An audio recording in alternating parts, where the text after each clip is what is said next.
Welcome to Tamara Lynette Tales. I'm Tamara, and I spill the tea on your favorite reality stars. Married at First Sight, Season 15, Episode 6. In this episode, the honeymoons are coming to an end. I've noticed that more and more during the honeymoons, production is relying on the cast to coach each other through their rough patches these last handful of seasons. So far, I think this cast may have done the best at being a healthy support system for one another. Not perfect, but better than what I've seen in a while. So let's get into the highlights.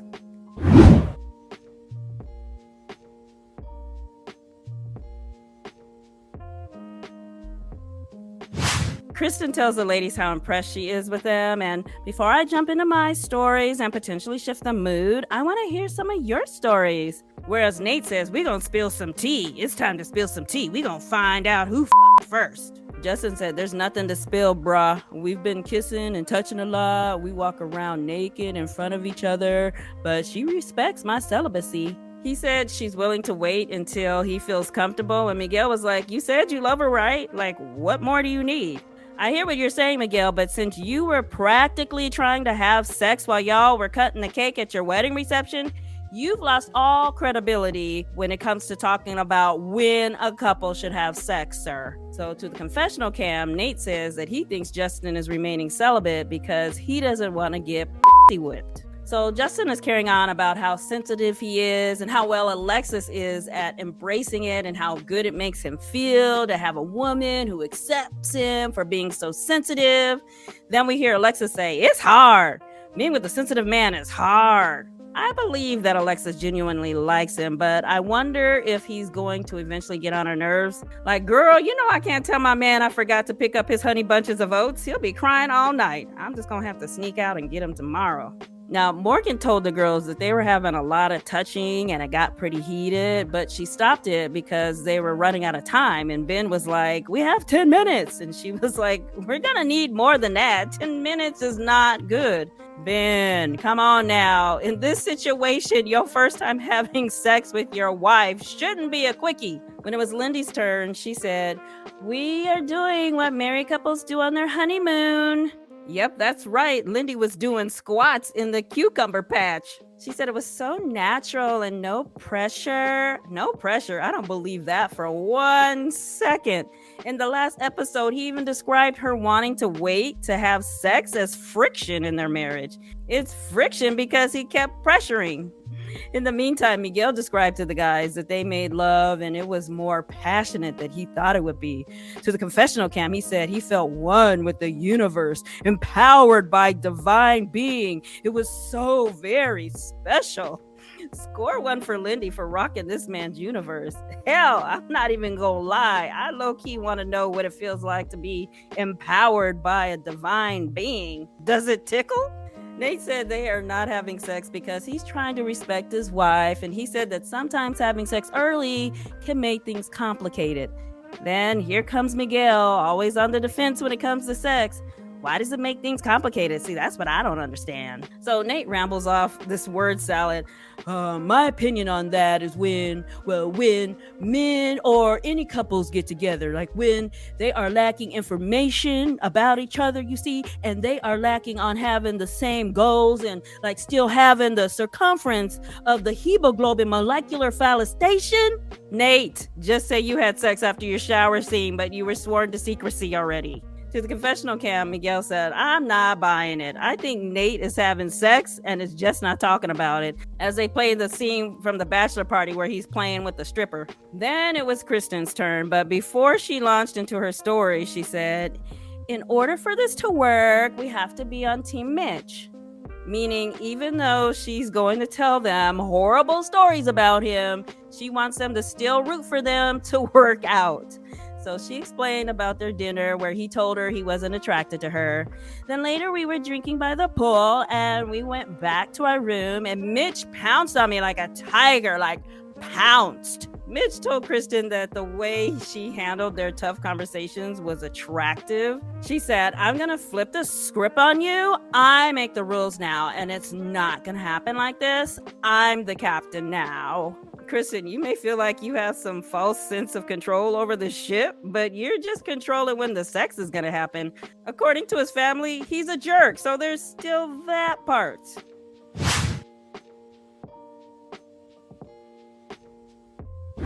So Morgan and Ben went to dinner. Morgan expressed how she has a hard time with people who say harsh things. She has a difficult time forgiving. Later, they went boogie boarding. I guess that's what you call it. So to the confessional cam, Morgan says she's feeling the sexual tension because her husband is hot and sex will definitely happen. Then they sat down to talk. Ben brings up a conversation that they had the night before where Morgan shared that she hasn't had a good relationship with her dad for some years. He said it's hard to relate because he's never had a toxic relationship. Really? But you've seen one, right? Like you've had friends that had one. Anyway, he said he wants more clarity because he has a good relationship with his family. He's basically judging her for not having a good relationship with her dad. Then he said that your mom said that you still want to go to nurse practitioner school, and I'm trying to build financial freedom, right? So I'm not sure how that aligns. Now, to me, it sounded like he was giving her I don't think this can work, but it's not me, it's you speech. Basically, because she didn't have her relationships and finances in order. She said that she needs him to be understanding of where she is right now and that she is never going to ask him for a dime. So he responded by saying he was super honest about who he wanted and who he was. Now she's like, "Do you think we weren't matched well?" And he's like, "Well, surface layer stuff like intermittent fasting and working out, yes. But finances and being 100% honest from the beginning, like no lies, no BS. So he kept bringing up being honest and no lies. I'm like, what are you talking about? Well, to the confessional cam, he said that last night she told him that she still has one course to complete to get her bachelor's degree in nursing, but on her MAFS application, she said she had her degree already. So in his mind, she's not a nurse yet and lied all about it. And she explained to the confessional cam that the bachelor's degree is to advance her nursing career. Like she's currently a nurse and been working as a nurse. So he said that he went to Justin to talk about her lie, and he thinks Justin told Alexis. So Morgan starts crying because she's feeling betrayed because she asked him not to say anything. She said, "You broke my trust. The one thing I told you not to repeat, you repeated." And he's like, "How can I re-earn your trust?" I'm like, wait a minute. What just happened? Like 16 seconds ago, Morgan was on the defense for her family situation, finances, and a lie. Now she's got Ben up against the ropes begging for a second chance? What kind of Jedi mind trick did she just play? If she hadn't lied, there wouldn't have been anything for him to repeat to Justin. So she's trying to downplay the bachelor's degree lie.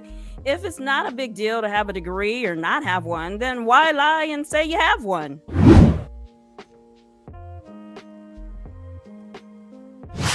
These two sit down to have therapy. A drink.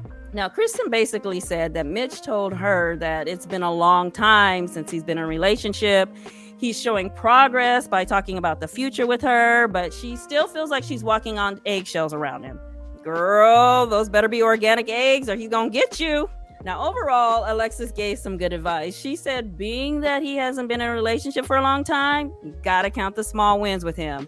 It's up to you to decide how long you want to walk on eggshells in your own marriage, and Mitch just needs to get out of his own way. Now, I don't think Mitch knows what he really wants other than sex. Just a few days ago, he was a commitment phobic, so he probably never even thought about how he should behave as a husband.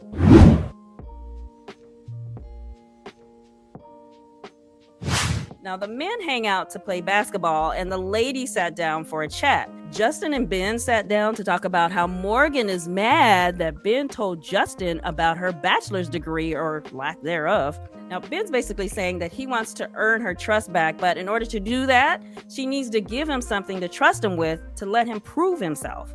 Now, Morgan's telling the girls how Ben has a lot of expectation about finances, and she has a lot of student loan debt. And Lindy's like, same, hallelujah, girl. Then Stacia asked Lindy about her wanting to wait to have sex. When he came on to her, she turned him down. So how did she suddenly get to the point of being ready? Thank you, Stacia. Many of us were wondering the exact same thing. So Lindy said, we've been getting to know each other, asking questions, and having those tough conversations. I feel so connected to him. Stacia said she wanted to make sure she didn't feel pressured because the situation triggered her because she didn't want Lindy to feel what she's gone through in the past. So to the confessional camp, Stacia said, I've been in situations where I've had sex because I felt pressure to have it to keep my partner happy. Now, Lindy stressed, it was my decision, it was beautiful, and I'm so happy about it, and I just need you guys to support me. Now, I'm not buying that she didn't feel fear or pressure. I mean, we just saw her giving him a gang of reasons why she wanted him to wait. Was she really just trying to convince him to wait until that night, like 6 more hours? So Lindy said that Miguel has questioned Nate's authenticity. I'm telling you, these people are not holding back their feelings about each other's spouses, and I am here for it. Lindy said he seems too curated. He's very aware of his phone and social media at all times. Why does he care so much about what others think? Now, Stacia was really open to Lindy's feedback. She said she does question Nate's intentions and why he's on the show, and she intends on peeling back the layers to find out. So Stacia and Nate had a picnic in a teepee. Now, apparently, Nate told her that he's not intimidated by her, and she said that stuck with her because she feels like she intimidates a lot of men. Her last relationship was long distance, and after it didn't work out, she decided to go to therapy to work through things about her childhood and other stuff. So she asked if he would be open to going to couples therapy. She said, I don't feel like we need to go just when there's a problem. I've never been in a marriage, so I don't know all the tools that are going to be needed. And he was a little hesitant at first, but he eventually said, I'm down for that. They went sailing, and Alexis says, this is unreal. Like, we haven't had to really work at anything. Now, they've agreed that when they get back home, since Justin works from home, he's going to take care of the dogs, like feeding and walking them. So she asked if being a stay-at-home puppy dad while she's out making more money than him would affect his ego. And he's like, that's not going to be a problem. It's all going into the same bank account. Both Alexis and I said in unison, it is? The way he said that was like, I don't mind being a stay-at-home dog dad because my bank account is about to double thanks to you. But he feebly cleaned it up. We're going to have the same bank account, then separate accounts. Okay, Justin. So she was saying people keep telling her that marriage is hard, and I'm still waiting for it to be hard. Then almost on cue, the boat flips over on them. If that ain't an omen.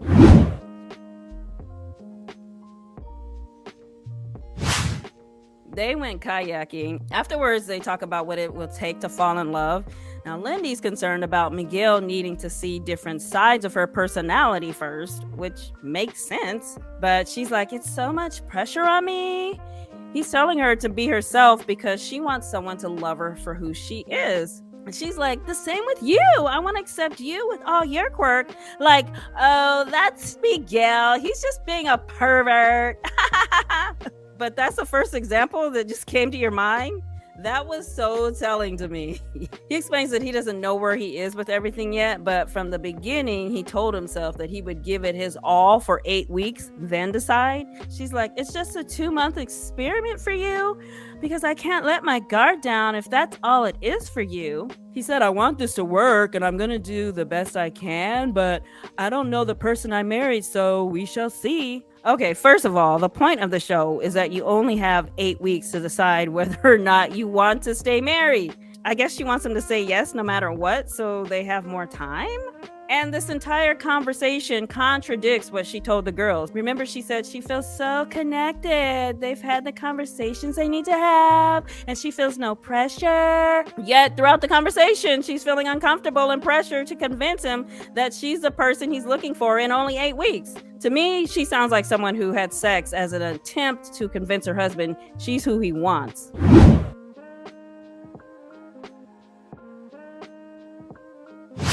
They all talk about how quickly the honeymoon flew by, especially for Ben and Morgan. So Lindy looks at Miguel and says, "Sorry to put you on blast, but I just don't want to feel like I'm falling in love with someone." And they are like, "Sorry," because he said, "I'm giving you 8 weeks." And he's like, whoa, not quite. And she's like, "It feels like shit." Lindy is super bothered, and I believe that having sex may have made it even worse. So they all sat down to eat and go around the table to talk about their relationships. And Nate said that right now, Stacia is building a new home from scratch, and she's invited me to come live with her in that new home. And that's telling me that she's committed to our relationship. Okay, but unfortunately, her commitment level is not the one in question here. Then Morgan launches into the speech about how she's used to going home alone and decompressing after work. It's going to be different having someone there, and I'm going to need someone who's going to be able to take care of themselves because I'm very independent. And after working in a field where I'm taking care of people all day, I can't take care of him. He needs to take care of himself. I mean, there's going to be a lot of compromise, like talking, and I'm not used to talking about my feelings about work. Then Alexis blurts out, like, how does Ben fit into this situation? So Morgan keeps talking about how hard it's going to be to make time for Ben. And Miguel chimed in and said that Ben has needs too, and he needs things from you too. I'm going to try really hard to reciprocate and be present with you.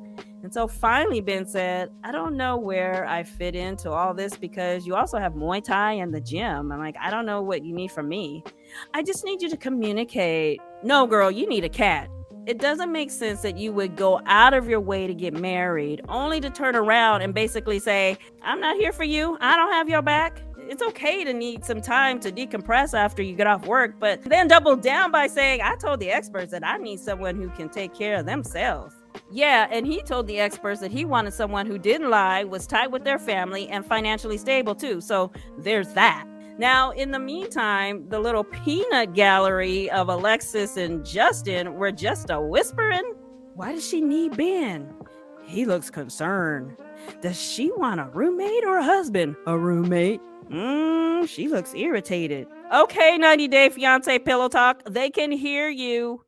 To the confessional cam, Justin said she keeps making it about her, but what about what he wants? And then Alexis said she wants companionship, but on her terms. Morgan and Ben are going to be an interesting couple to watch. So they eventually moved on to Alexis and Justin. So Justin gave his spiel about making sure that she doesn't have to want for anything when she comes home, and he's going to cater to her.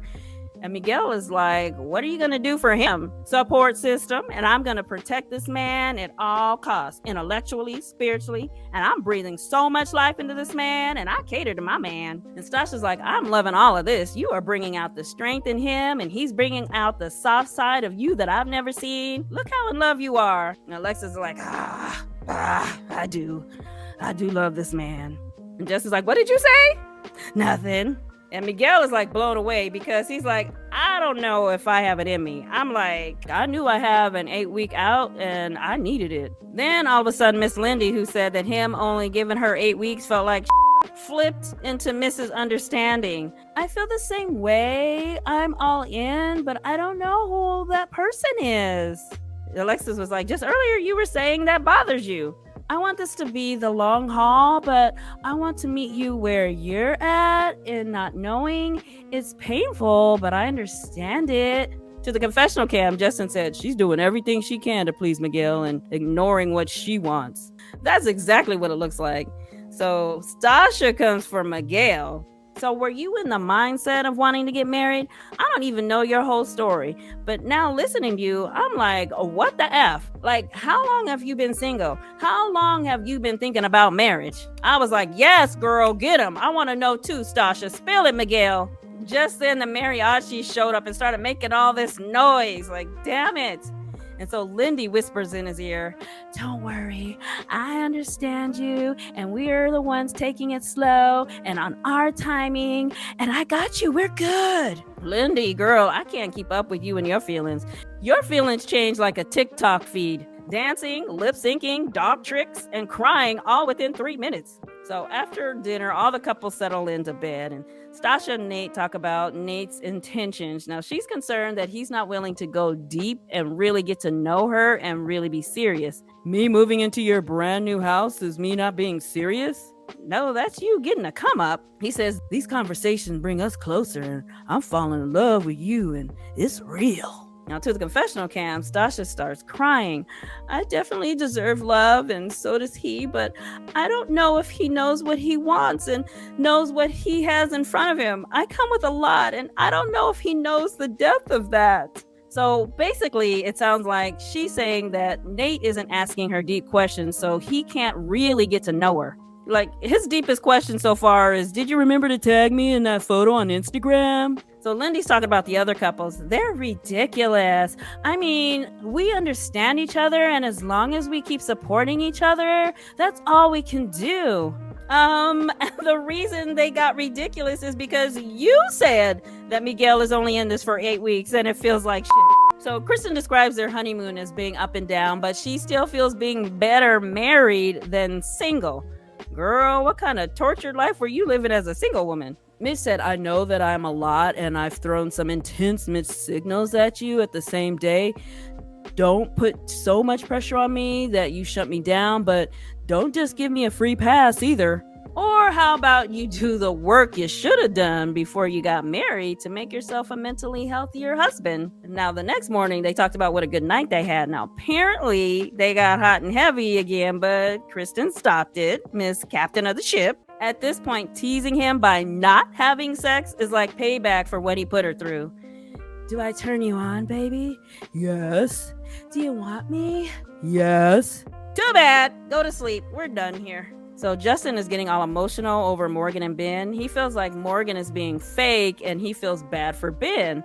So Alexis had to remind him that he can't stop people from hurting by hurting for them, and that it's up to Ben to speak up for himself. Very well said, Alexis. She was like, you're so worried about their marriage. You don't even care about me expressing my heart to you. He said, I didn't forget about that. You gonna say it again? I love you. He said, hold up. Say it one more time. I what? I think you soft and you cry way too much, you cocoa melon face ass. Oh, honey, where'd that come from? But there is some truth in the mean ass jokes. Those words rolled right off your tongue way too easily. The next morning, these two seem to be in a much better place. They were recapping the honeymoon, and she's happy that they had the tough conversations, and she feels good. Like they are going to work through it. So to the confessional cam, Ben said that Morgan taught him that he can be judgmental of other people. She also taught you that if you want someone to nurture and take care of your ass, then you better call your mama.